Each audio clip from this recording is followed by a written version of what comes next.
Good day. Ending a series is never an easy prospect. How do you make an original ending without just saying the good guys won and lived happily ever after?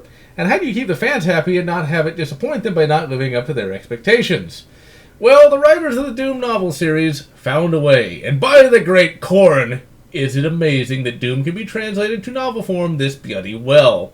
Before we take a look at Doom Endgame itself, let's first take a look at how we got here. In Doom Book 1, we were introduced to Doom Guy and Girl, Flynn Taggart, and Arlene Sanders. The novel more or less followed the game, but expanded upon the lore considerably and made the demons more technological rather than demonic. The Doomslayers never went to hell, but instead fought on the artificially hellscaped Martian moon of Demonos. At the end of that novel, the Slayers take down the Spider Mastermind but find themselves trapped on Demonos. Thankfully, Demonos was moved via a hyperspace tunnel to Earth orbit, and so all that Flynn and Arlene have to do is somehow cobble together a spacecraft and land on the Earth. They actually do this in Book 2, Hell on Earth. This novel disregards the text screens from Doom 2 the game and features a wholly original plot. After escaping from demons in their junkyard rocket, the Slayers find themselves in the Badlands of Utah and hook up with some Mormons, who along with the Hawaiian Islands are the only free humans left. The rest of the world capitulated to the now fully established alien demons. These aliens tricked the governments of the world into surrendering. They stated that whichever government surrendered could survive as the ruler of the world. Instead, when the Xenos invaded, they decided to destroy every major city in one single nuclear exchange. Humanity has almost been wiped out, and it's up to the Slayers to try and secure some technology from the aliens to stem the tide. They are joined by a Mormon named Albert and a girl hacksaw named Jill. They fight through post-apocalypse America and save a guy who has been cyborged into an organic computer, and the novel ends with Flynn and Arlene trapped on top of a massive building located in the deepest, darkest part of California. Disneyland. In the following book, Infernal Sky, we learn that the Doomslayers escaped from the foul, overpriced environs of Disneyland and made it to Hawaii. While there is a bit of a scuff-up with some zombies, and Flynn Taggart, the Doomslayer himself, slays the foul beasts with a caliber 30 M1. The book features two missions. Mission 1 has Flynn Taggart, Arlene, Albert, and a new guy named Hidalgo infiltrate Phobos and use the teleporter to enlist the aid of some good Xenos. The Xenos they find are of the hard SF variety, and the rest of the novel will be decidedly hard SF. While on the Xenos space station, Albert becomes a hippie guru kind of guy, and we learn that the bad Xenos, known in the novel as the Freds, invaded the Earth because of an ongoing war over literary criticism. Now this is kind of a retcon, as in Book 2, it was stated that the foul Xenos wanted to create some sort of interstellar tapestry of flesh. I suppose such a thing could still work here, but I think by Book 3 the writers had more leeway in plotting and decided to ditch the horror and go more sci-fi. The second mission of the novel has the Slayer Squad team up with a friendly Xeno named Sears and Roebuck. What's funny is that in 2020, that name will seem more obscure than it did back in the early 2000s when I first read the novel. Sears and Roebuck were the old name for the Sears department stores. Sears used to be fairly popular, now they're pretty much bankrupt and have long since fallen out of popular consciousness. Sears and Roebuck are your typical hard SF alien. They do not look human nor act human. They are a binary pair of creatures that can only see people as sets of two and generally act weird. They're decent enough but can grate a bit. They also apparently look like the classic cartoon character Magilla Gorilla. The second mission features the reinforced Slayer Squad taking down a Fred computer center. By taking down this computer center, the Fred's command and control on Earth will be thrown into disarray. To get to the computer center, the Slayer Squad must take a slower-than-light ship, meaning that due to time dilation it will take 50 years on the outside of the ship, but only a month or so on the inside. Things get more complicated when Albert is injured and has to be left behind. It's even more complicated due to the fact that he and Arlene fell in love and wed shortly before the mission. Even with Albert down for the count, the Slayer Squad minus a man heads out for the computer station. The team uses a specially modified teleporter to beam onto the computer station itself, but due to a teleporter mishap, Hidalgo literally gets liquefied. To make matters worse, due to him and the team being in spacesuits during transit, his liquefied remains are held upright and he is kept alive in horrible pain. Upon seeing this ghastly sight, Flynn, transforms from a humble, reasonable Marine into an angry Marine and channels the light of the Imperator. Flynn Taggart gets to rip and tear! And eventually the Slayer squad wipes out the Freds on the computer station and thus saves Earth. But they are trapped. Thankfully, before the end of the novel, we get something so epic, my words scarcely do it justice.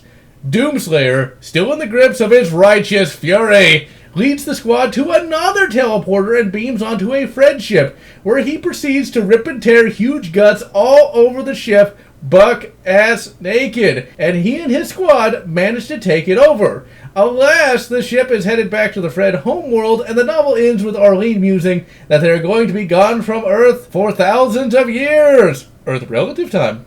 A downer ending for sure. So, how do they get out of this one? Unlike with the other reviews, I am going to spoil this book, mainly because this is book 4. The fact that everyone is still alive is a bloody spoiler in and of itself. Doom. Book 4, Endgame, goes back to basics and tells the story only from the first-person perspectives of Arlene and Flynn Taggart, but primarily spends most of its time in Taggart's head rather than Arlene's. Despite this, the novel does not feel limited in any way, and it's much easier to tell who is who. The opening chapters of the novel retcon the ending details of Book 3. Instead of being buck-ass naked, the Slayer squad has their armor and weapons for some reason, even though on the computer station, which took place before the Fred ship, the Slayers had alien weapons.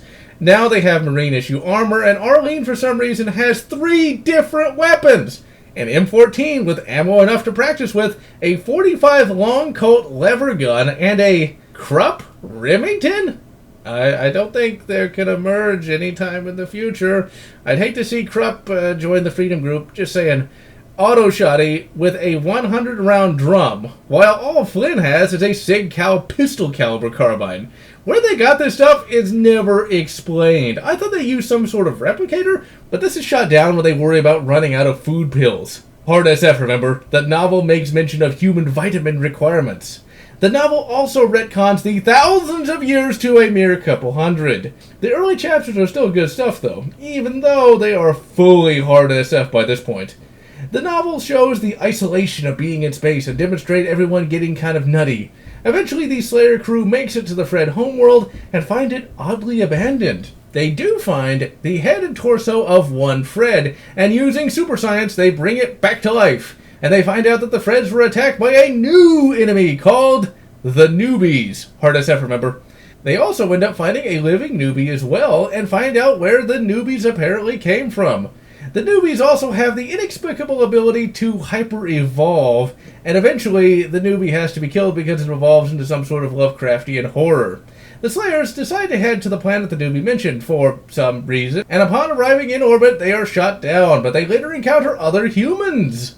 Turns out that in the centuries of time dilation, humanity threw off the yoke of Xenos oppression and are embarking upon a great crusade. The humans of the future are weird, though, and they have a very finely honed sense of self-preservation due to the Xenos occupation of Earth. Also, the concept of faith is lost as well. Hard SF. In another hard SF move, these Newmen decide to test Arlene and Flynn's lack of self-preservation by putting them into a weird death trap that just seems kind of inexplicable. In short, they strap them to chairs and point guns controlled by clocks at them. They each have 60 seconds to shoot the other, or they will both be shot. As you would expect, neither do such a thing, and that somehow allows them to pass a test? It's a weird-ass scene that makes little sense, but is right at home with the hard SF concepts. Over time, the Slayers learn about how humanity won the war, and it was won with communism. In fact, the day the Xenos are defeated is called the Day of the Glorious People's Revolution. As red-blooded Marines, Flynn and Arlene are horrified by this. Even more horrifying is the fact that they learn that these humans have been taken over by microscopic newbies, and Flynn and Arlene are tortured again by having their brains copied into a computer so that the newbies can study them further. This is where the second plotline of the novel begins. This leads to the same problem we had in the other books of the series. The novel does not tell you who is who, and you have to read a bit to guess which plot line it is. And it's just as jarring as it sounds. One minute you're in the future, and the next you're in a completely different time period. Would it have been so hard to label the bloody chapters with where the novel is set? In this second plotline, we have a retelling of the first novel. So, yo dog, I heard you like computer games, and books about computer games. So I put a computer game about your book and a computer game about a book. Flynn, in the Doom computer game, retains all his memories from the previous events, and has the ability to kind of control his environment. If he believes something enough, it happens! So now Flynn has become part orc, using his powers of belief. Flynn converts an imp to his cause and starts his search for Arlene. Back in the real world, Flynn and Arlene and some human followers are chucked out of the newbie-controlled human ship, and the newbie ship heads to Earth to convert more humans. The real Arlene and Fly plot is pretty much without action. It just follows them escaping the planet and heading to Earth. Along the way, Flynn gets promoted to lieutenant, and being a 90s-styled hero, Flynn is horrified as he has a low opinion of college-educated people and officers. Oh, how little he knew then. In The Matrix, Flynn meets up with Arlene and they begin a collection of some demon so that they can take on Agent Smith. The architect. The Alpha Newbie. There we go. That is in The Matrix with them. The battle against the Alpha Newbie is fierce, but the Cyber Slayers prevail, and somehow they're able to force the newbie to super evolve so that it turns into an energy being, and this somehow turns all newbies into energy beings because convenience. And the Matrix Doom world gives the ending we all wanted. In this world, humanity is spared the invasion, and even the gaggle of converted demons are given a happy ending as two imps hold hands, as the Slayers look on the unmolested Cyber Earth. Back in the real world, we get more hard SF. Apparently, the space commies were able to go full singularity, and all work was eliminated. But this caused falling birth rates, and so while Flynn and Arlene finally make it back to Earth, it is almost empty as all large cities are abandoned and there are only a few settlements here and there. However, they do get a message from an AI and are directed to land at a super church in Utah. Also, in Space Commieland, Mormonism became the people's religion. The super church is about the size of a small chapel in Warhammer 40k, and it easily accommodates the Doomslayer ship. And thankfully, the real-world hard SF ending is still a happy one. In the super church, there are hundreds of thousands of people in stasis, ready to repopulate the Earth, with the Doomslayers as presumably their leaders. Jill has a clone, and Albert left Arlene what is presumed to be an audio log of his life, or it's possibly his preserved brain, or his memory engrams. You get the idea. Happy, happy, joy, joy for all. This was a pretty good book. Not damn good due to the really ragged retcons and the rather rough first 5 chapters. But all that aside, this novel is really the perfect ending to the Doom novel series. It gives literally everyone what they want, and everyone gets a pretty happy ending. The characters are still great as always, and the pace never drags. But this is the most cerebral of all the Doom novels, as there is next to no combat, but you will find yourself not missing it as the adventure of the Doomslayers is engrossing enough. Even with that in mind though, this is still the weakest of the Doom novels as it feels more rushed than the first 3. Still though, this conclusion is way better than just about every other franchise's Endgame, and is a book that I cannot recommend enough. The Doom novel series is a real treat. It has action, but not non-stop action that gets dull. It has great character moments, but they do not go on overlong, and do not devolve into multiple paragraphs of people standing around talking. It is efficiently written, but takes time to explain just what the hell is going on. It's evenly paced throughout, and doesn't wait to end the story in the last 2 pages.